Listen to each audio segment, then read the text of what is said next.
What we do here is go back.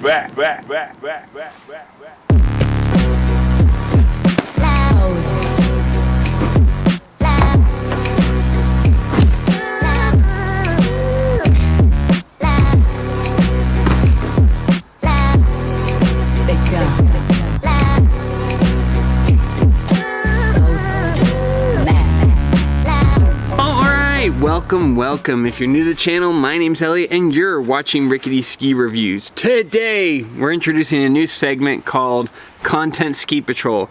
We're gonna be going through, looking at different content that skiers have put out for skiers or just ski content in general. And we're gonna be reviewing and critiquing it, going creator by creator. Now, I have to say that I've been wanting to make this video for almost a year total. Specifically when I was new to social media, I made a quick Instagram reel critiquing this person, although, you know, I didn't really know how to make Instagram reels back then. My audio stunk.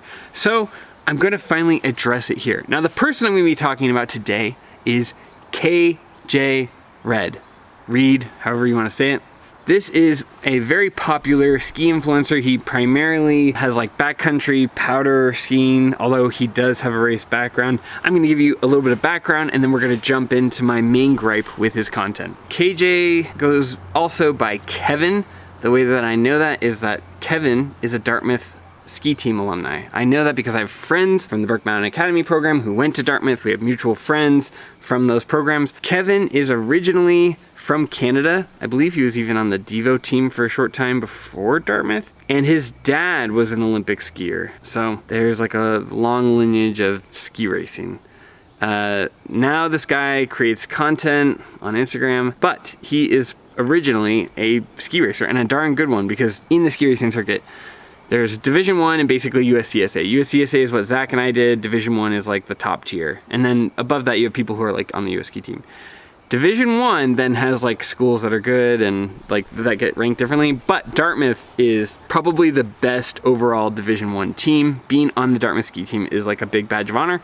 And how do I know that? Well, if you go scroll all the way back to some of KJ's original Instagram posts, you can see his Dartmouth logo, and you can search him by Kevin Reed on the Dartmouth website, and there's pictures of him, and it's the same guy. Now, I got three main problems with KJ, and we'll get into that later. But the main one is that this guy really does not like to label his ads on Instagram.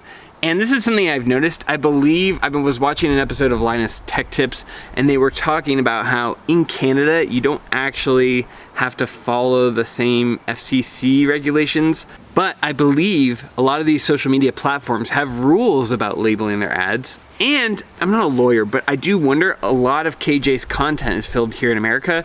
And I would even wonder if his place of business is technically the US or if it falls under Canada. Now, to give you some background, KJ is an ultra popular ski content creator. He mostly makes memes where I believe they're other people's jokes because I've seen them before his, but who knows, right? He basically takes very vanilla kind of dad jokes and then makes them about skiing, which is fine, whatever. It's not like complicated content. Almost anyone could do it, and he finds pretty funny jokes. But if you look at his recent posts, he mostly talks about the Instant 360 and Atomic. Now, I've gone on Atomic's website, and he is a sponsored athlete. They announced this, I think, within the last year, but a year ago, he would have all these videos about his new Atomic Bent 100s and the Bent 110s, and how he's getting all these new skis without actually disclosing that he got them for free from Atomic or that he's an Atomic athlete. His recent thing that he likes to promote a lot is the Insta 360.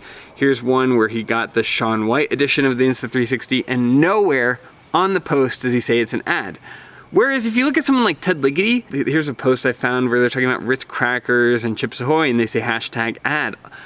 A good content creator tells people when what they're watching is an ad or not. It's important to distinguish it, otherwise it comes across as like, oh, this is my genuine opinion of a product, not, hey, I was sent these for free, or I was paid to review this, or I was paid to promote this. And if you look on there, this guy is clearly sponsored by Insta360. At the very least, he sent stuff for free, and by Atomic. So that's my main gripe. He's not the worst actor ever. He's not shilling out a bunch of shady companies. Like, these are all legitimate companies that make, for the most part, good products. Like, I think Atomic makes good products. I don't know anything about Insta360, but I have friends that have used it and said good things. So it's not egregious, but it is a little bit of like a warning. Like I would give them a little whoop whoop, slow it down, because it's really not that hard to tell people when you're advertising, when you're selling them a product. So that's my main gripe with KJ. Here, let's watch this one where he is reviewing a ski. Now these were the Atomic Bent 110s that were sent to him. These are 2025 skis that he's skiing in 2024. So here we go. Big day today. New ski day. Look at those things. New Bent 110s.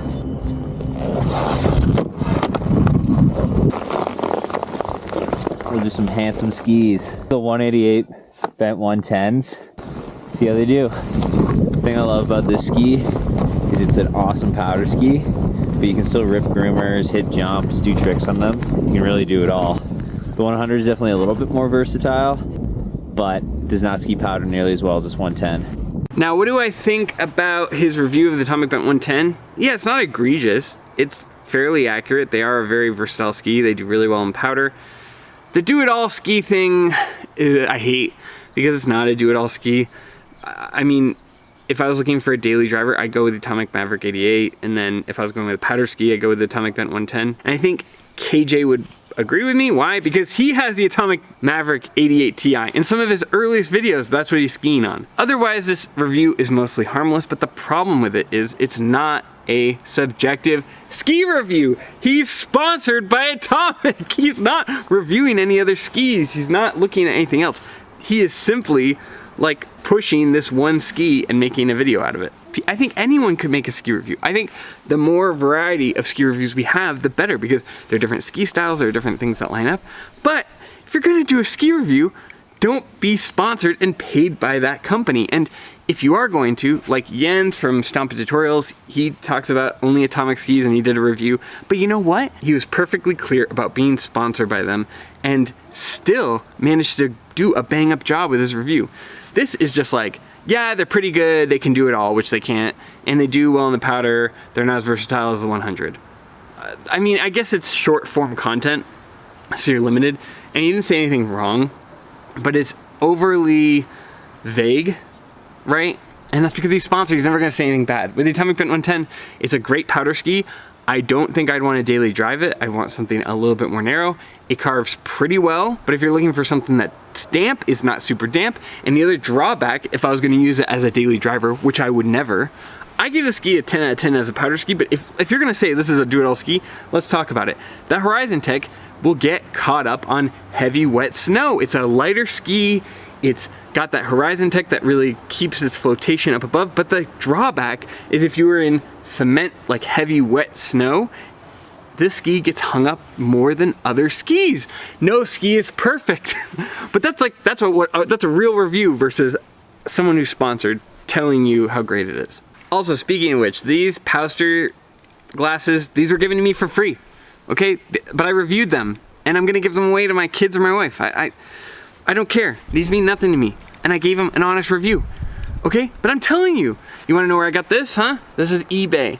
Oh my God, and by the way, this thing stinks. I washed it twice on heavy duty mode with soap, everything, and whoever was at this ski patrol at Snow Valley Mountain Patrol, dude, you need to quit smoking and maybe feed your cat more, because there's like bite marks in this and holes in it. Dear God, but you know what? It was 15 bucks, you get what you pay for. I am a happy customer. Yes, did I buy a ski patrol vest just for a stupid YouTube video? You bet your bottom dollar I did. So that's my main thing, is I don't really like social media influencers that don't disclose when they're giving something for free or when something is sponsored. This is not sponsored by Pauster. They just sent me the sunglasses, and I don't think they like my review very much because they have not emailed me since then. Because I'm honest about stuff, okay? If it's a sponsor segment, you'll know. If it's a review, and I'll tell you. Gosh, okay, anyway. The second thing I don't like about KJ is I've got no issue with like really basic, easy content, basically all that Instagram is.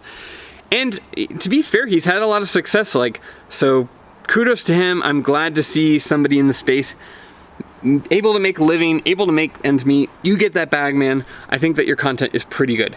However, KJ notoriously likes to take someone else's simple joke and reread it while he's skiing or put it into a setting where he's skiing.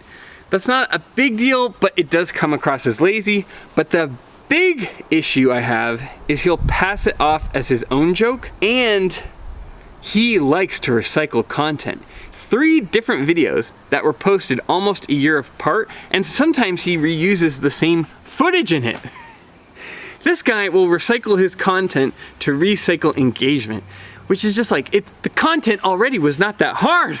It's like he took a joke book and just wrote the silly jokes over the top of his own ski footage. So, out of disdain, out of hatred, I said, you know what? This is so easy to do. We're gonna recycle content. We're just gonna take other people's jokes and not credit them. I'll do the same thing, except you know what? I'm gonna credit the people's jokes and reference it and tag it appropriately. And it was super successful. I did this like 3 months ago, like out of hatred, just being like, yeah, I'll post these stupid memes, yeah. 14 to 15 million views since I started my Instagram account. 14 to 15 million views. I made it as a joke. And you know what? I still appropriately tag original creators when it's relevant, right? It's hard sometimes when it's just like a microwaved picture of Beauty and the Beast and I can't find the original person. But when I know the original person, I give them credit and then I make an original joke because it's not that hard. I have one that I made yesterday and it has, what is it? It's like 350,000 views since last night. And it's an original joke. I just took a joke that I made something that was funny. It's not hard. It's so easy. Or you take something basic and you just make it relevant to skiing. It takes 2 brain cells in like 10 minutes a day. And it has exploded. And you know what the best part is? Ski companies that dodge me, it's like the easiest way to outreach them. Salomon has dodged me for emails, LinkedIn messages, DMs. You know what? They don't ignore me on Instagram because there's like 14 million views on there. So, what was the point of that? I don't know. I literally took his thing and did it in an ethical way, and it's mega successful, and it wasn't even slightly hard. Okay, but anyway, I'm not mad that he's successful. I'm really glad that he's successful. It's a great blueprint for people who are trying to get into content creation, specifically in the ski world. But could you give the original person credit for the joke or the meme? You know what I mean? Like, here's an example. Here are 3 different posts that he has posted twice in a row with the same caption. I'm sure there are more, but these are just the easiest ones to find. Here they are. Side by side, these were posted on different dates. I will not have the audio on them because I'm not gonna get copyright striked on YouTube, but here they are. Very similar. Oh look, the same joke. Here it is again. There are also a couple of posts that I found a little offensive. There was one about his friend eating crayons and getting hit in the head. I feel like that's a little ableist. As being a parent with a kid with an actual disability, I find that stuff really unfunny. There's a lot of like people who like to use slurs that I really don't agree with. I think this one is mostly harmless, but I find it in bad taste. And KJ, if you're watching this, I would go back and comb through some of your posts. They're a little unsavory, I guess. Like, especially the one where there's one that's like even borderline sexist where it's like, oh, all guys are the same. Well, you didn't have to try them all, Emily. But specifically the one about your friends eating crayons and getting hit in the head, I just find that stuff a little offensive because there are people with real disabilities. I go every day to school drop-off and see families with kids with disabilities who love their kids, who work so hard to like provide a good life for them. And these kind of jokes aren't funny to me because they're just punching down. They're punching down on people with real disabilities and real extra needs. And what, you're gonna use that as a dig to like take your friend down a peg? I just find it to be overall in like really poor taste. Is this guy the worst actor ever? No. In fact, he makes pretty good content. But there's just a handful of things that really irk me as far as being a ski content creator. One, he's not giving credit to original creators when he takes a blatant joke. And I know there's some times where it's like, okay, I'm not gonna find the original post, or it's too hard to, or I just had this basic idea and I went back and found it later. Whatever, I get it, but this guy doesn't even like attempt to. 2 is he's not placing his ads, he's not disclosing when he's advertising to you, which I really hate. I know that there are different laws in Canada, like I said when I was watching Linus Tech Tips, and funny enough, Steep's also out of Canada, and he seems to avoid doing that as well. But that's another video for another day. And 3, I just don't like the recycled content where you repost it. That's a small infraction, but the part I really don't like is just, you know, like the kind of punching down and making fun of people with disabilities. Again, I think this is old content, but the biggest thing is just like, dude, if you're gonna be a social media influencer, get the bag, be successful. I mean, he's probably one of the most successful ski content creators, but tell people when you're advertising to them. All in all, as the content ski patrol, I just give him a warning. I'm not gonna pull his pass for the season, unless it was like late season, but I'm gonna pull his pass for a week or give him a warning. I don't think this content is bad or harmful, but mostly just a little bit lazy and a little bit unethical.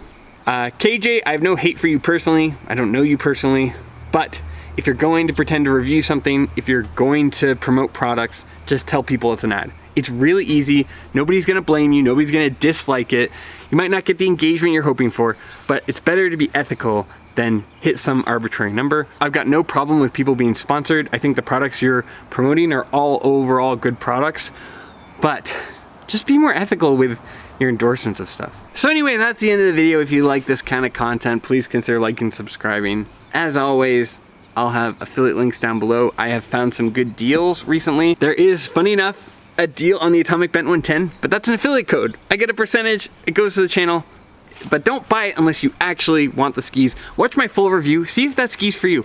I don't care what you buy because I don't have any particular tie to anything. Every ski has pluses and minuses, and pick a ski that fits for you. But if you find my content helpful and it helped you make the purchase, that's a way of financially supporting the channel that doesn't cost you anything.